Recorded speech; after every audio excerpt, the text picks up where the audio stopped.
তিনি যে ব্যক্তিকেই প্রশাসনের পর কোর্টের দ্বারস্থ করা কোর্টের কাছে নিয়ে যাচ্ছেন সেই ব্যক্তি কিন্তু মূলত চোখের একজন সক্রিয় সদস্য এবং তাকে গ্রেপ্তার করার পরেই কিন্তু প্রশাসন জানতে পারে তাদের চুরি করা অর্থগুলো কোথায়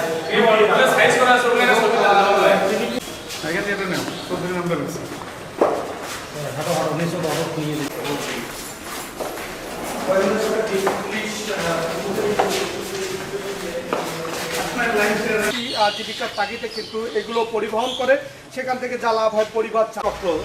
যখন বলছি আমরা গত 16 তারিখ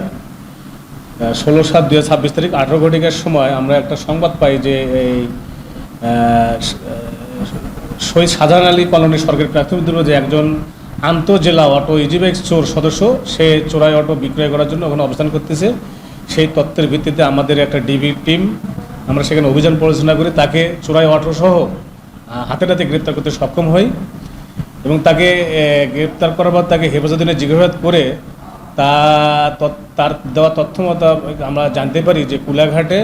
যে শুভ অটো সেন্টার আছে সেখানকার প্রোভাইডার হলো শ্রী সুকুমার রায়। তার ওখানে এই চোরাই অটোগুলো ক্রয় বিক্রয় হয়। তার বক্তব্যের পরিপ্রেক্ষিতে তথ্যের ভিত্তিতে আমরা সেখানে অভিযান পরিচালনা করে আরও 4টি চোরাই অটো হিসেবে উদ্ধার করতে সক্ষম হই এবং তার ওই শুভ অটো সেন্টারে অভিযান পরিচালনার সময় ওই দোকানের প্রোভাইডার সে অভিযান পরিচালনা করার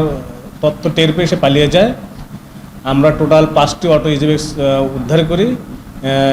আসামিকে আমরা আমাদের হেফাজতে আছে, আমরা আসামিকে যথাযথ আইনি প্রক্রিয়ার মধ্যে বিজ্ঞ আদালতে সোপর্দ করব